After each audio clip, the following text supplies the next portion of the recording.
आज की कहानी है शादी है और खाना मम्मी हाँ लगाए बिल्कुल स्टोरीज। ठीक है दीदी, जल्दी आना आप। और हाँ, रुचि ने वो भेज दिया था ना आपको, कैसे कैसे क्या क्या पहनना है। हाँ हाँ, हल्दी में पीली, मेहंदी में हरी, बारात में सभी के लहंगे, मटकोर के टाइम पर सब चुनरी की साड़ी। नहीं तो क्या दीदी, अब हमारे समय में तो ये सब नहीं होता था, बच्चों के टाइम पर ही एंजॉय कर लो। मम्मा, मम्मा इधर सुनो ना। अच्छा ठीक है दीदी, रखते हैं। इधर मीरा जी फोन रखती है, फिर बड़ा ही जोर से रुचि के ऊपर नाराज होती है। क्या काम है? तुम लोग ना इतने दुष्ट हो, 5 मिनट के लिए फोन लेकर बैठी नहीं कि मम्मी मम्मी मिमियाने लगोगे, और वैसे पूरा दिन चिल्लाओ तो कान में डंडे लगाकर इधर उधर घूमते रहोगे। तब तो फुर्सत नहीं होती माँ से बात करने की। रुचि शांत खड़ी होकर गर्दन नीचे किए सारी बातें सुन रही थी। अब बोलो, ऐसा क्या जरूरी काम आ गया कि माँ की आज्ञा के बिना पूरा नहीं हो पा रहा था? मम्मी भूख लगी है, खाना दो ना।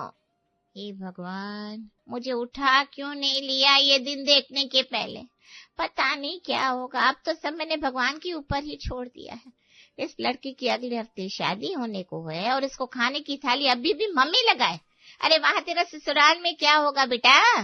माँ की मुंह से ये बात सुनकर रुचि जोर जोर से रोने लगती है।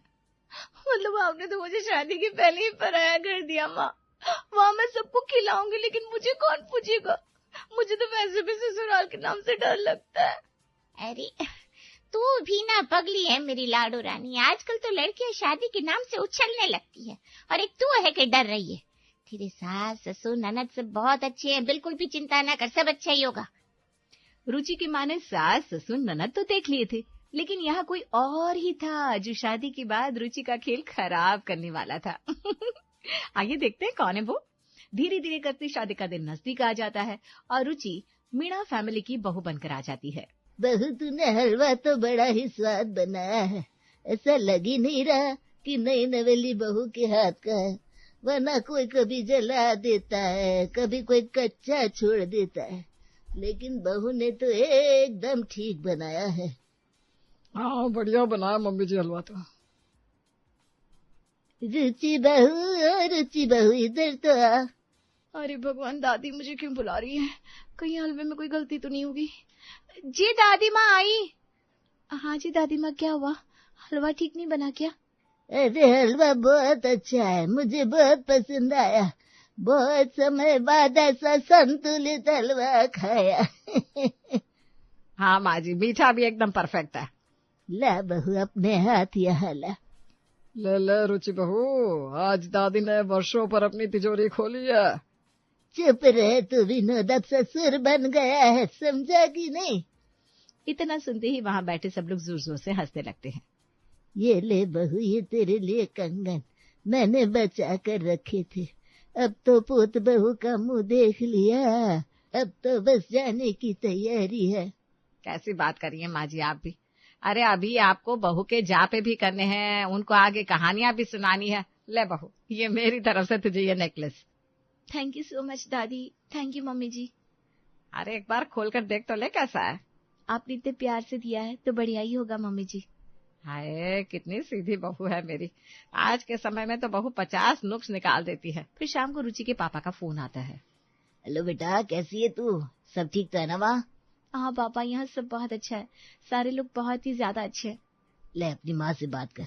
ये तो रो रो कर बेहाल हुई जा रही है, ना तो इसने सुबह से कुछ खाया है और ना ही सोई है।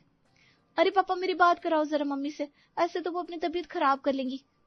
तभी अशोक जी मीरा जी को फोन देते हैं। रुचि कैसी है तू मेरी बिटिया?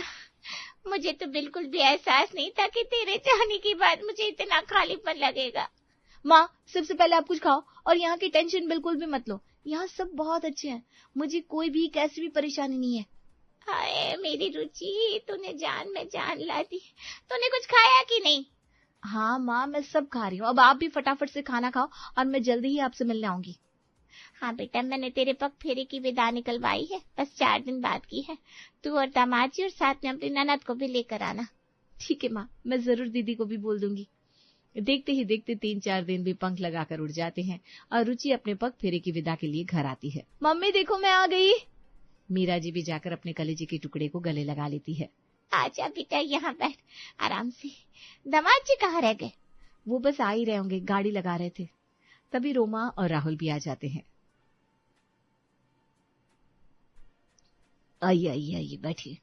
मीरा जी ने बड़ी ही तैयारियां कर रखी थी। सारा खाना टेबल पर लगा देती हैं, सब अच्छे से खाना खाते हैं। इधर मीरा जी गर्मा गर्म फुलके बना रही थी तो उधर रुचि सबको परोस रही थी। हाय मेरी बेटी, 4 दिन में ही कितनी बड़ी हो गई रे, कितनी समझदार हो गई तू रुचि। मुझे तो लग ही नहीं रहा कि तू मेरी वही पुरानी वाली रुचि है। मम्मी, मैं इसे अपनी तारीफ समझू या बेइज्जती? सब खाना खाते हैं, फिर गप्पे मारने का दौर शुरू होता है। रुचि बेटा, इजाजत के लिए चाय बना कर ले आ। जी पापा, भी लाती हूँ। थोड़े से पकोड़े और हो जाए तो मजा आ जाए। हाँ हाँ दामाजी, क्यों नहीं। अरे नहीं मम्मी जी, आप यहाँ बैठिए, आज आप आराम करिए, फिर तो आपको सब अकेले ही करना है। थोड़ी देर में रुचि सबके लिए चाय और पकोड़े लेकर आती है। लीजिए जनाब, ये रहे गर्मा गर्म चाय और पकोड़े। सब पकोड़े खाना शुरू करते हैं। रुचि बेटा, अच्छे पकोड़े बनाए तूने। हाँ ठीक ही है, लेकिन मेरी माँ के जैसे नहीं है। तारीफ तो तब हो जब उनकी तरह बनाकर दिखाओ। रुचि बनावटी गुस्सा होती है और फिर हंसने लगती है। राहुल की ये बात सुनकर सब रुचि की तरफ देखकर जोर जोर से हंसने लगते हैं। बात आई गई हो जाती है। फिर रुचि लौटकर अपने ससुराल आ जाती है। रुचि बेटा, आओ बैठो। जी मम्मी जी, बताइए। अरे इतना मम्मी जी ना क्या कर, मैं भी तेरी मम्मी जैसी हूँ, बस मम्मी बोल दिया कर। बता अगर मैंने तुझे कभी सास वाला टोन दिया हो तो। हाँ? नहीं नहीं मम्मी, आप भी ना बहुत मजे लेती है मेरे। बस इतना सा ही तो सपना था मेरा कि मेरे घर में एक प्यारी सी बहू आए और मेरी बेटी बन जाए। तूने मेरा वो सपना पूरा कर दिया। इस घर को तूने बहुत अच्छे से संभाल लिया है रुचि। तभी राहुल भी वहां आता है। अरे बाप रे, बहुत ज्यादा गर्मी है। रुचि प्लीज एक गिलास बढ़िया सी लस्सी बनाओ ना, मलाई मार के। जी हुकुम मेरे आका। रुचि थोड़ी देर में सबके लिए बढ़िया सी लस्सी बनाकर लाती है। क्या ही बढ़िया लस्सी बनाई है रुचि बहू ने। हाँ सच में मजा ही आ गया। जनाब आप भी बताइए कैसी बनी है। ठीक है। अब क्यों, आपको पसंद नहीं आई? ओके ओके, मम्मी वाली बात नहीं है। मम्मी जैसे बनाकर दिखाओ कभी तो मजा है। चल पगले, ये भी कोई बात हुई क्या भला? कितनी बढ़िया बनाई है इसने। वहां बैठे सब लोग कुछ नहीं कहते और हंसकर बात खत्म हो जाती है। समय अपनी रफ्तार से बीतने लगता है, लेकिन राहुल की वो आदत जिसके कारण अब रुचि परेशान रहने लगी थी, वो बढ़ती जा रही थी। फिर एक दिन, रुचि मेरे पेट में पता नहीं क्यों बहुत दर्द हो रहा है कुछ दिनों से। अच्छा मम्मी, ऐसी बात है तो आज हम डॉक्टर की अपॉइंटमेंट ले लेते। अरे तू ऐसे टेंशन ना ले रुचि, कभी अचानक से उठता है फिर अपने आप बंद भी हो जाता है। मुझे लगता है एसिडिटी के कारण होगा शायद। कुछ भी हो मम्मी, लेकिन डॉक्टर को दिखाकर एक अल्ट्रासाउंड करा लेते ना और टेंशन फ्री हो जाते। शाम को ही रुचि और सावित्री दोनों डॉक्टर के पास जाते हैं और वहां अल्ट्रासाउंड के बाद पता चलता है कि सावित्री जी को दर्द रुक रुक कर हो रहा था और उसका कारण था स्टोन। देखिए मम्मी, मैंने कहा था ना कि एक बार दिखा लेते। चलिए, अब दवाई दे दी है तो बस आज से खाना शुरू करते हैं। रुचि और सावित्री दोनों घर आते हैं। अरे कहाँ गए थे तुम दोनों सास बहू, बता के तो जाया करो कम से कम। अब सावित्री जी, मुझे आपको देखकर ये समझ में आ रहा है कि अब तो आपको अपनी पड़ोसन सहेलियों की याद भी नहीं आती है। चुप रहो, आप भी ना बहुत ज्यादा मजे लेते हैं। अरे वैसे भी मुझे ये कॉलोनी की चुगलियों में कोई इंटरेस्ट नहीं था, और अब तो मेरी बहू आ गई है तो उससे अच्छा दोस्त अब मुझे मिल भी नहीं सकता। क्या सही कहा ना रुचि? जी मम्मी, बिल्कुल सही। दोनों हाई फाइव करते हैं और हंसते हुए अंदर चले जाती हैं। तभी घर में दस्तक होती है पड़ोसन राधा की। सावित्री, ओ सावित्री, कहाँ किस बिल में घुसी हुई हो? तभी ये आवाज विनोद जी के कानों में भी पहुंचती है। लीजिए सावित्री जी, शैतान का नाम लिया और शैतान हाजिर। चुप रहो जी, आप भी ना कहीं सुन लिया तो फिर सोच लो आपकी खैर नहीं है। हाँ। अरे नहीं नहीं नहीं, मुझे बचाओ भी इनसे। अरे जवाब नहीं दे रही हो सावित्री, आवाज लगाते हुए दरवाजे से हॉल तक आ गए।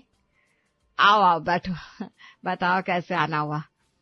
अरे अब तुमने तो बहू के आने के बाद ऐसे बॉयकॉट कर दिया कि तुम जानती तक नहीं हो। कॉलोनी में हर रोज कितने मसले निकलते हैं, उन्हें साथ में बैठकर हल करो, नहीं तो तुम तो घर में ही घुसी रहती हो बस। बहू कहाँ है? वो भी किसी और कमरे में घुसी होगी। तभी रुचि पानी, चाय और नाश्ता लेकर आती है और राधा जी के पैर छूती है। लीजिए आंटी जी। बहू तो बड़ी संस्कारी है तुम्हारी सावित्री।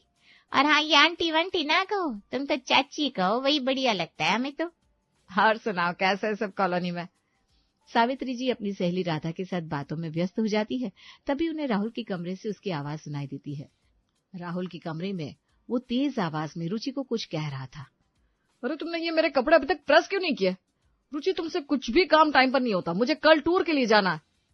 राहुल जी मैं करने ही वाली थी, लेकिन एक्चुअली हुआ ये कि वो मैं मम्मी।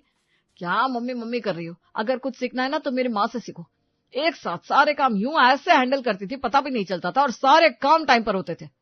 राहुल की आवाज बढ़ती जा रही थी। वो अब राधा जी के कानों में भी पहुंचने लगी थी, लेकिन सावित्री जी थी कि वो ऐसी दुविधा में थी कि ना उठ पा रही थी, ना ही उनके बैठने में मन लग रहा था। राधा जी अपने कान लगाकर राहुल और रुचि की बात सुनने की कोशिश करती है। लगता है बहू बेटे के बीच में अभी ज्यादा बनती नहीं है। अरे नहीं नहीं, ऐसी कोई बात नहीं है, दोनों बहुत अच्छे से रहते हैं। वो दोनों ऐसे ही हंस हंस कर जोर जोर से बात करते हैं। बड़ा ही सुरीला तरीका है दोनों का बात करने का। अच्छा मैं चलती हूँ, तुम्हारा भी मन सा नहीं लग रहा है? सावित्री, तुम्हारा भी ध्यान उन्हीं की मीठी बातों में लगा है क्या? राधा के जाते ही सावित्री राहुल के कमरे की तरफ बढ़ती है। तुम्हें अभी बहुत कुछ सीखने की जरूरत है मेरी माँ से। बात तो तब है जब मेरी माँ की तरफ बनकर दिखाओ। क्या हुआ राहुल, क्यों परेशान हो? अरे मम्मी, ये रुचि है, सुबह इसको कहकर गया था सारे कपड़े प्रेस करके रखना, लेकिन एक कपड़ा भी यहाँ से यहाँ हिला नहीं। अब बताओ क्या करूं मैं इसका? लेकिन तुमने पता किया वो ये काम क्यों नहीं कर पाई? मम्मी जी रहने दीजिए ना, कोई बात नहीं, आप आओ मेरे साथ, मैं अभी कपड़े प्रेस कर देती हूँ। शाम के खाने की तैयारी कर लो, लेकिन उससे पहले आपको दवाई दे देती हूँ। रुचि और सावित्री अपने काम में व्यस्त हो जाती हैं। इधर राहुल भी अगले दिन सुबह अपने ऑफिस टूर के लिए निकल जाता है। रुचि सावित्री जी को फ्रूट्स की प्लेट देने उनके रूम में जाती है। रुचि, तुमने कुछ खाया कि नहीं ये बताओ पहले। बस यूं ही पूरा दिन काम में लगी रहती हो। और हाँ, मैंने कल ही तुम्हारे पापा से रात में बात की थी। हम दोनों ने ये डिसीजन लिया है कि हम अभी कुछ दिनों के लिए घर में कुक रख लेते हैं, क्योंकि मेरी तबीयत खराब है तो मैं भी तुम्हारी कोई हेल्प नहीं कर पा रही हूँ और तुम्हारे ऊपर बहुत लोड बढ़ रहा है। अरे नहीं मम्मी, मैं सब हैंडल कर लूंगी, आप खामखा कुक मत रखे। अरे रुचि बेटा, तू बहू है, हमारे घर की कोई काम वाली नहीं है जो पूरा दिन मशीन की तरह बस काम करती रहे। और अपने लिए भी वक्त निकाला कर, अच्छे से सज सवर कर रहा कर। देख तो सही, काम के कारण तेरा क्या हाल हो रखा है। मम्मी आप बस जल्दी से अच्छी हो जाओ, मैं आपको ऐसे नहीं देख सकती हूँ, फिर मैं आपके साथ खूब सारी शॉपिंग करने जाऊंगी। अरे पगली, मेरे साथ क्यों जाएगी? तू जाएगी अपने पति के साथ। नहीं, मैं नहीं जाऊंगी उनके साथ, मैं आपके साथ ही जाऊंगी। नहीं तो उनका प्रवचन वहां भी चालू हो जाएगा।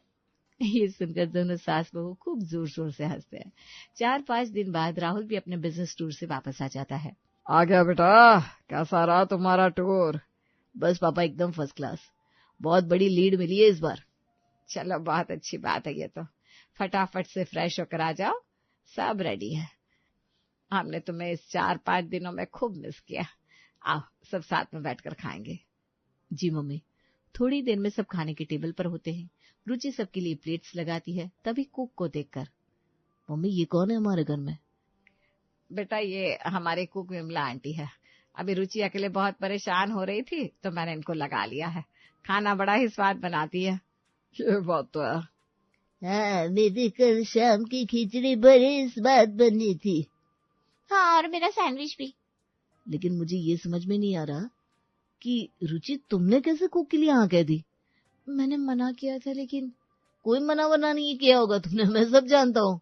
रुचि तुम्हें मेरी माँ से सीखना चाहिए। शी इज सुपर वुमन, कैसे सब मैनेज करती थी। मेरी माँ के जैसे बनकर दिखाओ तो मानूं। रुचि आंखों में आंसू लिए खाना बिना खाए अपने कमरे में चली जाती है। इतने दिन बाद घर आने के कारण विनोद जी भी राहुल को कुछ नहीं कहते। अरे सावित्री, ये चुप्पी ठीक नहीं है। क्यों अपने बसे बसाए घर में आग लगाना चाहती है? कुछ बोल बहू, उससे पहले कि देर हो जाए। मैं आपका इशारा समझ रही हूँ माँ जी, लेकिन क्या करूँ, बेटा भी अपना है, बहू भी अपनी है। 1-2 बार राहुल को समझाना भी चाहा, लेकिन समझने की बजाय उसने गलत ले लिया। आप दोनों टेंशन ना लो, मैंने सोच लिया है कि मुझे अब क्या करना है, बस अब सही मौका मिलने दो। लेकिन विनोद जी को तो उम्मीद भी नहीं थी उन्हें इतनी जल्दी मौका मिल जाएगा। ठीक 2 दिन बाद, सुनो ना राहुल जी, आज संडे है और मम्मी जी की तबीयत ठीक नहीं है, तो हम दोनों साथ चलकर राशन ले आए। क्या राशन और मैं? तुमने सोच भी कैसे लिया रुचि? चलिए ना, घर में काफी चीजें खत्म हो रही है, इसी बहाने हम साथ में शॉपिंग भी कराएंगे। नो वे रुचि, सॉरी मैं नहीं जा सकता। अच्छा तो लाओ, गाड़ी की चाबी दो, मैं अकेले ही चली जाऊंगी। अरे भाई, गाड़ी किस बात के लिए? मेरी माँ से सीखो कुछ, वो अकेले ही सारा राशन लेकर आती थी, वो भी पैदल। तभी विनोद जी आते हैं। बात तो तूने बेटा एक नंबर कही है। तेरी माँ ये करती थी, बहू को भी वैसा करना चाहिए। लेकिन कभी तूने ये सोचा कि तेरा बाप क्या कैसे करता था? अरे मैं साइकिल से जाता था, तू जाएगा क्या राहुल बेटा, बता। राहुल बिना कुछ बोले सर नीचे झुकाए बैठा रहता है।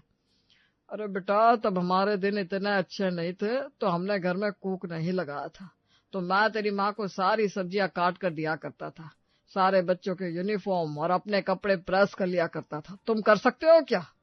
घर में कोई मेहमान आता था तो मैं अच्छे से सर्विंग कराता था। अरे भाई कुछ तो बोलो। सॉरी पापा, मुझसे बहुत बड़ी गलती हो गई, मैंने रुचि को बहुत गलत बोला। अरे बेटा, वो बहू है हमारे घर की, उससे रिस्पेक्ट दो, उसे प्यार दो, उसे जरूरत है तुम्हारे प्यार की। सारी बातें समझ लो इससे पहले कि देर हो जाए। तुम्हारे लिए वो अपना घर परिवार सब छोड़कर आई है। जब तुम ही उसे नहीं समझोगे तो फिर क्या ही मतलब रह जाएगा। हम सब तो बाद में आते हैं, तुम दोनों का बॉन्ड मजबूत होना चाहिए, समझे? मैं सब समझ गया मम्मी। रुचि आओ, हम राशन लेकर आते हैं।